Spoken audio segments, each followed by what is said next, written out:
And welcome back into the GSMC Fantasy Sports Podcast. Before we get into our fourth segment of the day here, I do want to mention some comments from Andre that we got before the break. When Olave comes back, my receivers are insane. Chase, Jefferson, and Olave he would have. And he also was saying, in terms of the Goddard deal, or part of the deal, Doug would craft this on waivers as well if I wanted to drop Goddard for him. I feel like you answer the questions better than me, man. You perhaps pretty proactive in terms of how you think about your team, so I wouldn't necessarily worry about this trade either way. My only concern was, in fact, what was tripping me up was those two guys, Garrett Wilson and Brian Thomas, because who knows, maybe become all-world players out of these dire situations they're in, and you might regret it, but it's still not one where your team is definitely hurt because of. So I feel like if you're proactive about it, then this trade should potentially go through and could potentially go through and be very beneficial to you and potentially to him as well. But who knows? Now for our fourth segment of the day, we are concluding our positional rankings with the top defenses and special teams this weekend. And I feel about the same way about defenses that I do about tight ends. We're starting to get a clear picture of who each of them are. And not for nothing, these four defenses are defenses you're probably sick and tired of hearing about week in, week out, but they are some of the best in the league. There are two here that I'm kind of iffy about, as Andre says my backup receivers are Ridley and Downs, but I was thinking about Ridley for Juju Smith-Schuster. I need the Chris trade approval. I feel like, the trade can go through. I feel like this is a trade that could potentially benefit both parties, but on your side of things, from what I've seen, it doesn't necessarily hurt you. So, and besides, I feel like you have a pretty good contingency plan going forward, and your backup receivers, you don't necessarily need them because of the fact your three starting receivers are some of the best in the league. So, I feel like this trade, I willingly approve. It's a reject, by the way, and he sent me the offer. So I feel like this trade is approved by me at the very least. So you do get the much-needed Chris trade approval going forward. But ultimately, I feel like you have a pretty good contingency plan going forward. But getting back to our defenses and special teams units here, all four of these defenses I like. But there are two, like I said, who I'm a little bit iffy on. But according to the matchups, I feel like they potentially can put up big stats for you as your defense for this week. But starting off with my first defense that I want to mention, how about the Vikings defense going up against the Lions? I feel like, coming off a bye, it's kind of hard to imagine a world where the Vikings defense will look wholly like the one we saw through the first 5 weeks of the season.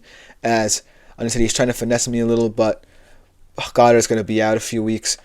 I think it's worth the risk because, like you said, if Tucker Kraft is on waivers, then Goddard's the least of your concern. You are still trying to get Jefferson, and I feel like that part of the trade will be papered over anyways because all of your players are going to be in a good position, and you know more about your team potentially than I do. So I feel like this trade, when everyone's healthy, clearly benefits you in a way that, doesn't necessarily help or hurt in any one way or another. So I feel like this trade you should feel comfortable with, even if, you want to keep Goddard, let's say, instead of going for Tucker Kraft on waivers.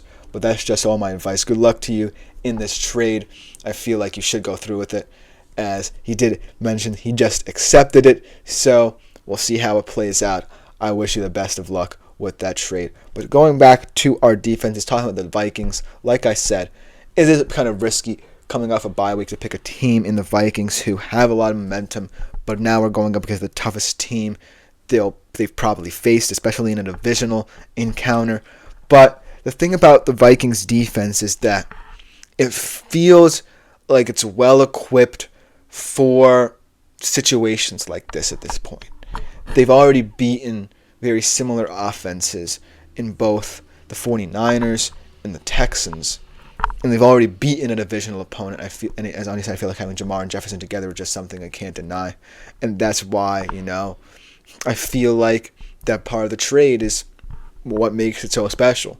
You have two of the best receivers in the league and your wide receiver room. And not for nothing, I feel like even if one of them goes down, God forbid, you still have Chase and Olave, who are two guys, or Jefferson and Olave, who week in, week out, you should rely upon. And it offers you that balance too. But going back to these defenses here, the Vikings, I feel like this one is one that's a little bit risky, but one I myself can't deny in terms of this matchup. Then going into our next defense, I feel like the Steelers' defense has kind of flown surprisingly under the radar, in my opinion, this year, going up against the Jets. And I feel like I said before, the Davante Adams move, it can go either way, but at least in my opinion, it's not one that really moves me that much, just because I feel like it's a slight to players like Breece Hall and Garrett Wilson, and I feel that this move will just create more tension, because as much as this Jets team could be all about Aaron Rodgers being happy and getting his buddies back together, Garrett Wilson and Breece Hall proved that they could be franchise cornerstones without him, with even worse quarterback play than you can imagine. And not for nothing, Aaron Rodgers has been pretty bad this season himself at the quarterback position.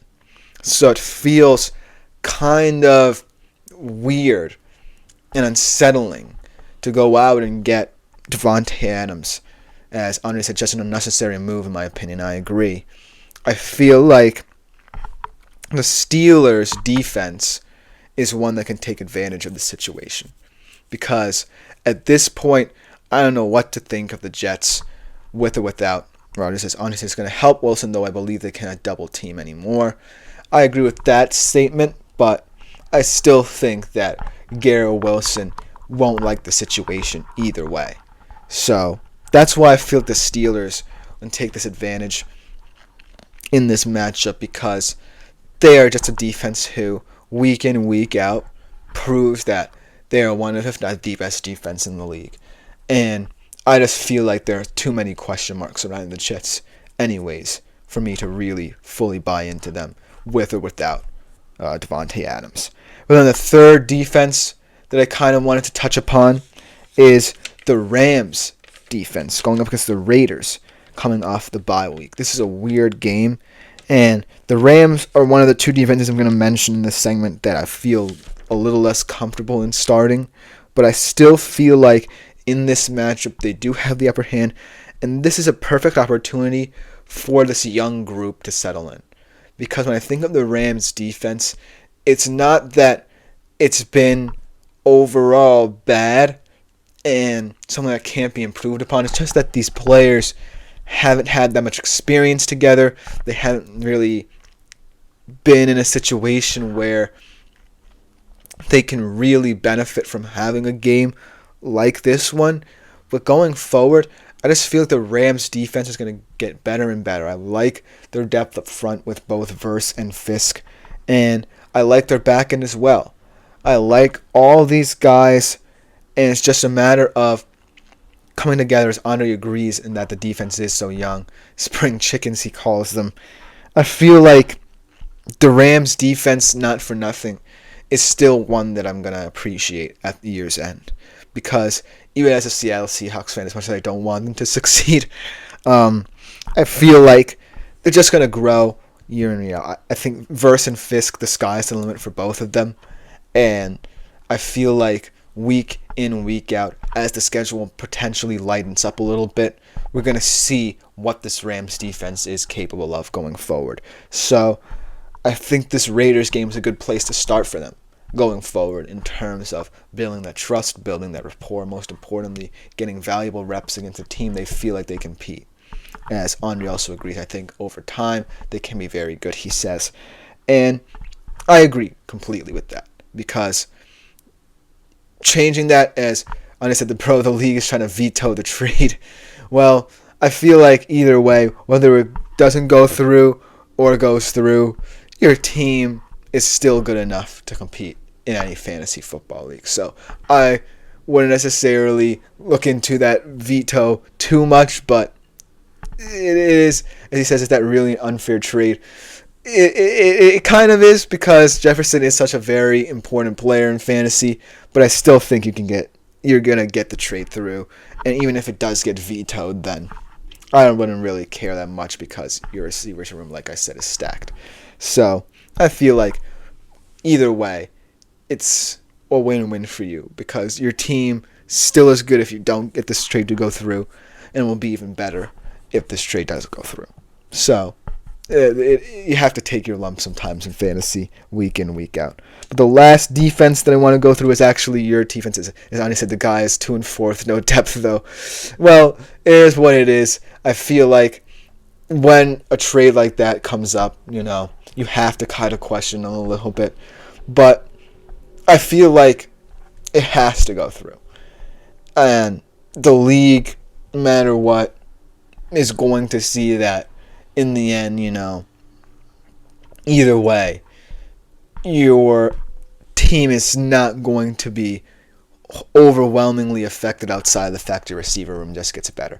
It just makes, a great team an elite team. It's not like it's an completely altering trade either, because you're still sending a lot in return, including Laporta. So it is something that I feel like will have to go through no matter what. So I don't think you have to worry about it that much. But then the final defense is actually one you are all too familiar with, my man, Packers going up against the Texans. I actually think that even though it was kind of bashing the Packers defense yesterday in terms of that matchup between the Texans and the secondary of the Packers, I feel like what I like about this matchup for the Packers is that if, Stroud kind of gets a little uncomfortable, without Nico Collins against a tougher defense than what he faced in New England, then there are opportunities for the Packers to do what they've done this season, and that is generate takeaways. And that adds a lot of value to me from a fantasy perspective, but I can understand why people might be a little apprehensive to start them, because they're a defense that definitely is too reliant on that aspect of their game. And going forward, I would love to see more of the pass rush getting home. But at the end of the day, this is kind of one of those matchups where in man-to-man coverage, if Stroud gets a little bit erratic, there's a chance or two for this Packers defense to record a couple interceptions. So that's why I feel like a lot of value is interesting. But let me know what you think in the comments. Coming up next, though, to conclude my show, we do want to switch over to college football a little bit, talk about some of the Week 8 matchups from a betting perspective to close out today's show. We'll be right back after this short break to talk about that.